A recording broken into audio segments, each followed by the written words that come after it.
Term plan घेण्याचा विचार करताय आणि एवढ्या प्लॅन्स मधनं कुठला प्लॅन घ्यायचा आहे कळत नाहीये, तर या 5 गोष्टी नक्की बघा. पॉइंट नंबर 1, सम इन्शुअर्ड. हा सम इन्शुअर्ड कमीत कमी तुमच्या सीटीसीच्या 10 to 15 टाइम्स पाहिजे. अंदाजे तर 10 लाख रुपये तुमचा सीटीसी असेल, तर 1 ते 1.5 करोडचा टर्म इन्शुरन्स घेणं गरजेचं आहे. Second point, premium paying term हा मॅक्सिमम 7 ते 10 वर्ष हवा.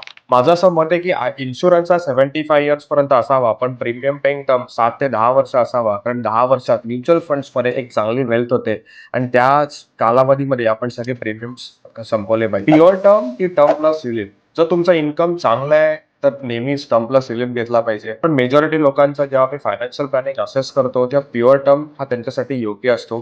सो तुमच्या इन्कम प्रमाणे तुम्ही स्वतः असेस करा. Claim settlement ratio and company reputation.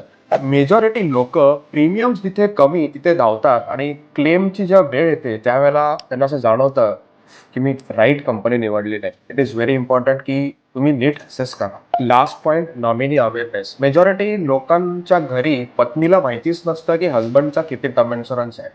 मी या सगळ्या गोष्टीसाठी नेहमी म्हणतो की adviser is very important. Adviser असला तर आपल्या घरी सगळ्यांना माहिती असतं की आपल्या पश्चात कुठे जायचं. तुम्हाला टर्म इन्शुरन्स काढायचा आहे, हेल्थ इन्शुरन्स काढायचा आहे, तर फॉर्म भरायची गरज नाहीये. माझ्या टीम मेंबर अपूर्वाला तुम्ही डायरेक्ट कॉल करून इन्शुरन्स काढू शकता. नंबर तुम्हाला फ्लॅश होईल. थँक्यू.